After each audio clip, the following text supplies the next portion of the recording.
멀어지고 이제는 다시 들어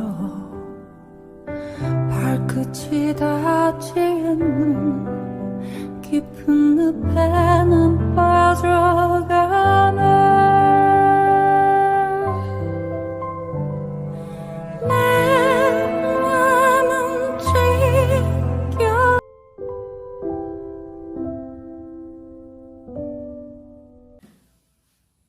Assalamualaikum Bapak, selamat pagi. Bagaimana Bapak, sehat?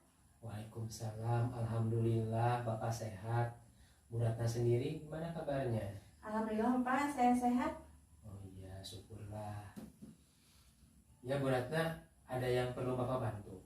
Gini Pak, berkaitan dengan saya sebagai calon guru penggerak Kota Banjar, Ya. saya ditugaskan untuk mewawancarai beberapa orang kepala sekolah yang ada di Kota Banjar. Ya. Pak Rahmat saya pilih sebagai salah satu kepala sekolah yang saya wawancarai berkaitan dengan bagaimana cara Bapak mengatasi permasalahan terutama dalam pengambilan keputusan. Bagaimana, apakah Bapak bersedia? Ya, insya Allah bersedia Bu Ratna. Ya Pak. Ngomong-ngomong, Bapak di sekolah ini sudah berapa tahun ya Pak? Bapak di sini udah hampir 4 tahun Bu. Lama ya Pak ya? Selama 4 tahun itu tentu saja Bapak banyak mengalami permasalahan-permasalahan yang harus Bapak selesaikan. Iya, ya tentu saja yang namanya di dunia kerja ya pasti banyak permasalahan Bu Ratna. Ya. Sebelumnya saya ingin mengetahui bagaimana cara atau langkah Bapak dalam menyelesaikan permasalahan yang ada di sekolah ini. Kalau mengenai cara penyelesaiannya ya tergantung dari permasalahannya Bu. Permasalahannya berat atau tidak, seperti itu.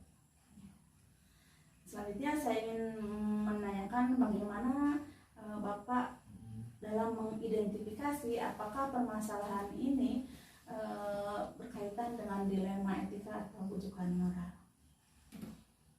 Suatu permasalahan yang termasuk dilema etika, biasanya permasalahan itu memiliki penyelesaian yang jawabannya benar dan benar.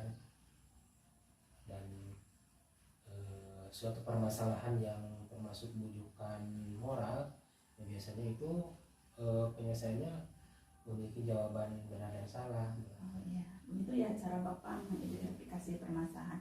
Nah, selanjutnya saya ingin mengetahui bagaimana sikap Bapak ketika Bapak berhadapan dengan permasalahan yang berkaitan dengan dilema etika.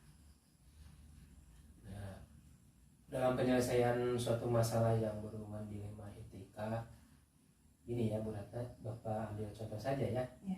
Ketika itu di sekolah Bapak ini, waktu itu menjelang 5 hari ujian, ada siswi Bapak yang ketahuan hamil seperti itu.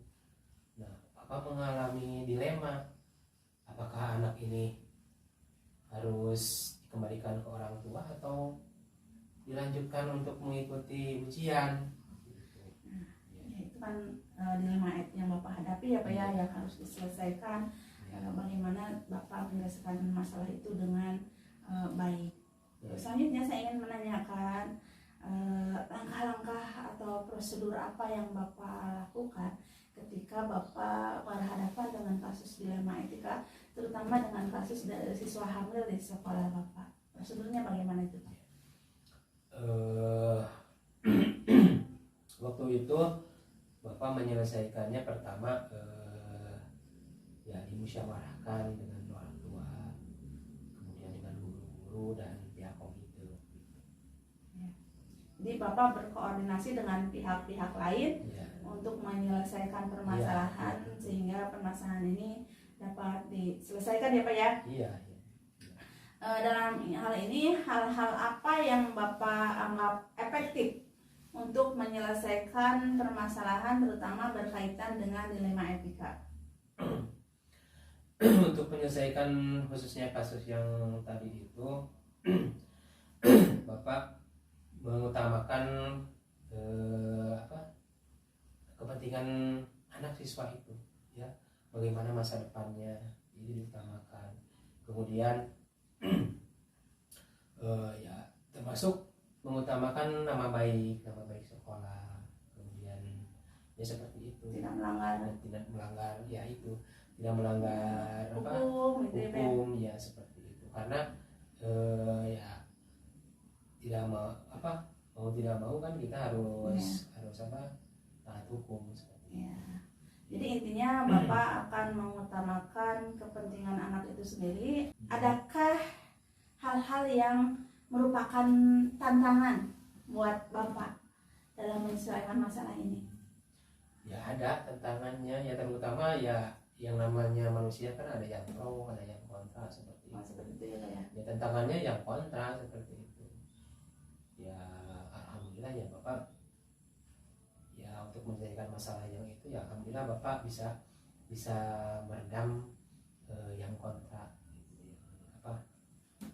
Bisa diselesaikan gitu. diselesaikan dengan baik lah gitu. Ya, sehingga semuanya mendukung apa yang Bapak putuskan, gitu Ya, ya, Pak, ya. ya.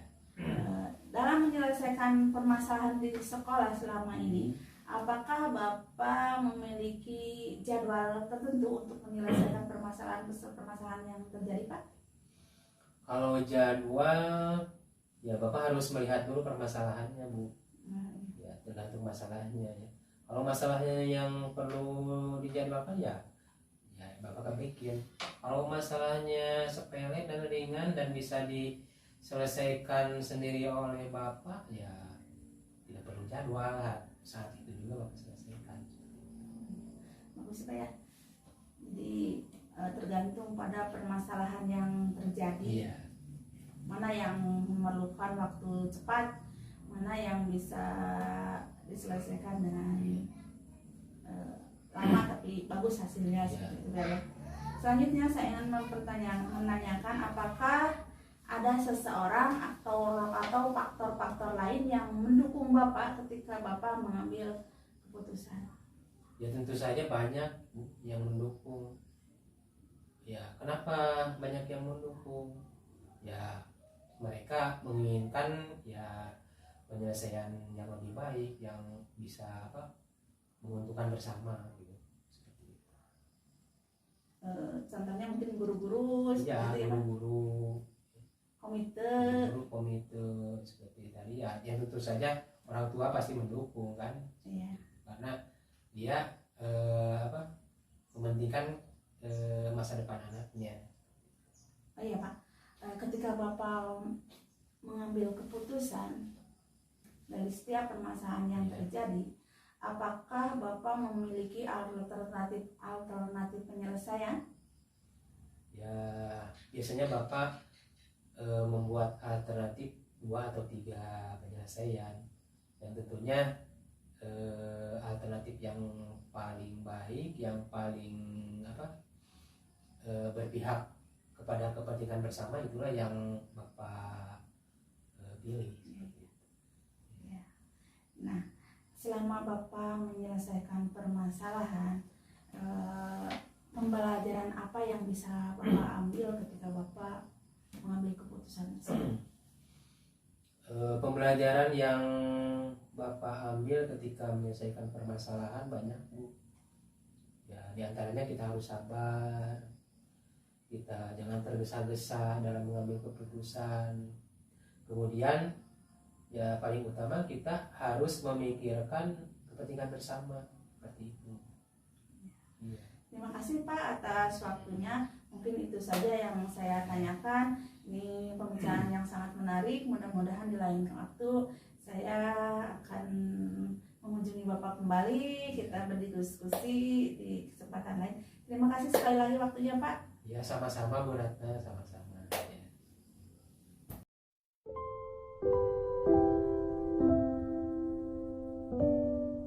Assalamualaikum Bu. Waalaikumsalam Bu Ratna. Mangga duduk Bu Ratna. Bagaimana kabar Ibu? Sehat Bu? Alhamdulillah baik Bu Ratna. Bisa saya bantu Bu Ratna, ada apa ya? Ini Bu, berkaitan dengan saya sebagai calon guru penggerak Kota Banjar. Saya ditugaskan untuk mewawancari kepala sekolah yang ada di Kota Banjar. Salah satunya ibu yang saya pilih sebagai narasumber pada kegiatan ini tentang materi dilema etika, yaitu bagaimana seorang kepala sekolah dalam menyelesaikan masalah, di mana saya ingin melihat peran kepala sekolah dalam mengambil keputusan. Bagaimana Ibu bersedia? Insya Allah Bu Ratna saya Terima akan kasih membantu. sebelumnya ya Bu ya. Terima kasih. Namun mohon sekali. maaf sebelumnya kalau kurang memuaskan buat Bu Ratna. Ya, Nggak apa-apa Bu. Ini terima kasih waktunya. Ada beberapa hal yang saya ingin tanyakan. Yang pertama adalah Ibu berapa tahun ya Bu di sekolah ini? 5 tahunan. 5 tahunan. 5 tahun itu tentu banyak permasalahan yang Ibu hadapi dan Ibu harus menyelesaikan dengan mengambil keputusan ya Bu ya? Iya, pasti itu. Harus seperti itu. Ya. Yang pertama saya tanyakan adalah bagaimana cara Ibu atau langkah Ibu dalam mengambil keputusan ketika menghadapi permasalahan di sekolah ini Bu?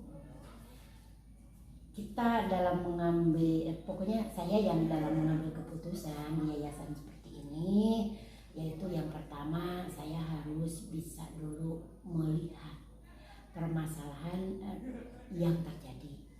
Yang keduanya saya menilai itu permasalahannya yang masuknya kemana gitu, pelanggarannya apa. Tapi sebelum itu saya menanyakan dulu kepada anak ataupun pada siapa yang bersalah. Kenapa sampai melakukan seperti itu? Dari situ mungkin saya nanti bisa mengambil suatu kesimpulan, keputusan apa yang harus saya jatuhkan pada pelanggar tersebut itu. Tentu saja Ibu juga mengidentifikasi kasus tersebut. Iya. Yang ingin saya ketahui, bagaimana cara Ibu mengidentifikasi permasalahan yang Ibu hadapi, apakah masuk ke dalam dilema etika atau etika moral? Nah, kan tadi juga udah dibicarakan ya Bu ya, kita menanya pada anaknya, lalu kita mengumpulkan data Bu. Kan si ini tuh gini. Nah, si ini gini. Akhirnya saya kumpulkan data itu dan dipilah, diidentifikasi kalau kata di Bu Ratna bilang ya, diidentifikasi. Nah, setelah diidentifikasi ini masuk pada nilai etika atau ke nilai moral. Nah, kalau nilai etika dan nilai moral ini pun kita tidak serta-merta langsung gitu Bu. Ada juga, oh ini tahapan etikanya yang rendah, ini tahapan etika moralnya yang rendah, itu seperti itu. Jadi dipilah-pilah terlebih dahulu gitu sebelum kita mengambil keputusan apa ini pelanggaran etika secara berat atau moral secara berat gitu. Rujukan moral ya Bu ya? Ya, rujukan. Ibu bisa menceritakan salah satu kasus yang berkaitan dengan etika moral dan bagaimana sikap Ibu menghadapi masalah tersebut?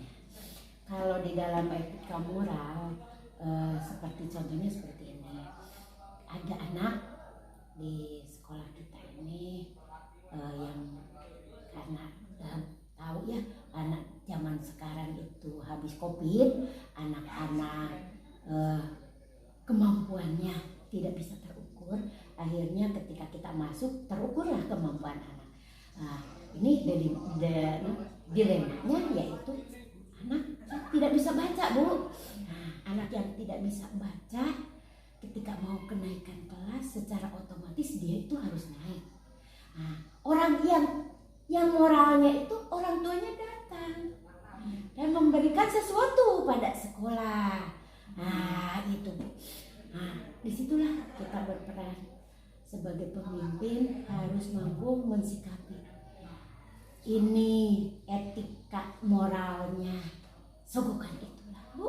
Rujukan moral ya Bu. Rujukan moral itu ya yang bertentangan itu di samping pihak lain kasihan dengan anak, tapi di pihak lain juga anak belum memenuhi syarat untuk kenaikan. Di sini saya perlu berdiskusi dengan berbagai pihak, baik BP-nya, wali kelasnya, guru bidang-bidang studinya, bagaimana memecahkan hal tersebut.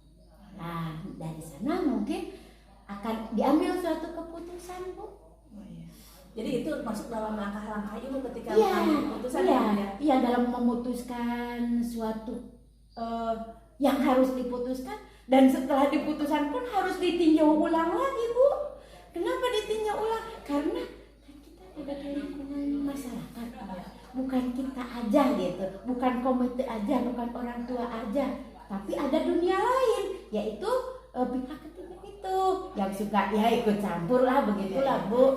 Nah, kita nama baik sekolah harus diutamakan, nama baik orang tua juga harus diutamakan, nama anak sendiri harus diutamakan. Itu Hal-hal apa saja yang ibu anggap efektif ketika ibu mengambil keputusan tersebut? yang efektif adalah kita hasil musyawarah. Nah, hasil musyawarah tapi berpihak pada anak. Itu. Selama ibu menjalankan tugas di sini dan begitu banyaknya permasalahan yang ibu hadapi, pasti ibu banyak menemukan tantangan-tantangan ibu ya, Ya. pastilah gitu. Seperti apa biasanya tantangan-tantangan itu, Bu? Tantangan itu ada yang dari dalam, ada yang dari luar. Yang dari dalam karena memang keputusan pasti ada yang pro dan ada yang kontra. Nah, begitu pula dari luar. Kalau komite atau orang tua siswa, insya Allah kita saling dukung. Tapi orang pihak ketiga lah tantangan yang sangat kuat. Apakah ibu memiliki tatkala atau jadwal ketika ibu memutuskan permasalahan tersebut, Bu? Ada. Di jadwal itu kalau permasalahannya sangat berat, Bu. Ya. Tetapi kalau permasalahannya ringan, bisa hari itu diselesaikan. Kita hari itu diputuskan. Contohnya TIK ya, anak yang terlambat masuk kelas itu pelanggaran juga. Nah, tapi itu ringan. Akhirnya hari itu bisa tetapi apabila tentang moral, Bu, ini tentang moral agak lama gitu ya. Mungkin butuh waktu, Butuh treatment. itu, Bu, iya, seperti itulah itu. Selama ibu mengambil keputusan, adakah seseorang atau hal-hal tertentu yang membantu ibu gitu, Bu? Alhamdulillah, Bu, ada. Karena kami ini adalah lembaga pendidikan yang didirikan oleh masyarakat. Jadi di sini ada yayasan dan kami ini berbasis pesantren. Jadi kami mudah berkomunikasi langsung dengan yayasan, sehingga itulah yang membantu proses pemutusannya. Sangat mudah sekali. Selama ibu menjalankan tugas, tentu saja terutama dalam pengambilan keputusan tersebut, apakah ada penyelesaian masalah, pilihan-pilihan gitu, Bu, semacam opsi? Oh, ada, Bu, ada semacam opsi seperti itu bisa di dalam penyelesaian secara moral. Nah, itu. Nah, kenapa? Karena ya kita kan bernaungnya berpihak pada anak gitu, berpihak pada anak. Jadi walaupun bagaimana dia melanggar suatu peraturan atau suatu etika, tetap kita berpihak pada anak dan kita berpihak juga pada orang tua, berpihak pada lembaga dan berpihak pada diri kita sendiri. Nah, jadi kita tidak bisa serta-merta ego kita langsung dikeluarkan, karena ada prinsip bahwa sekolah bukan penghukum, tapi sekolah adalah bengkel. Perubahan apapun sedikit pun pada anak kita harus hargai. Itu mungkin. Jadi ada pilihan-pilihan yang opsi-opsi mana saja yang mau di ini ya, Bu, ya, Ya. diambil. Dan ibu memilih salah Satunya itu. Ya. Dari semua pengalaman ibu, terutama dalam pengambilan keputusan, apakah ini memberi semacam pengalaman, Itu pembelajaran? sangat itu, Bu, sangat memberi sekali pembelajaran buat saya. Saya harus bisa sabar, menyampingkan ego kita, lalu kita harus bijaksana. Terima kasih sekali atas waktunya ya Bu. Iya, Ini seru sama-sama sekali Mbak. bincang-bincang kita kali ini. Mohon maaf apabila jawabannya kurang memuaskan ya. Saya sangat senang sekali bisa berdiskusi dengan Ibu. Maaf waktunya Ibu terganggu. Terima kasih ya Bu. Ya, sama-sama.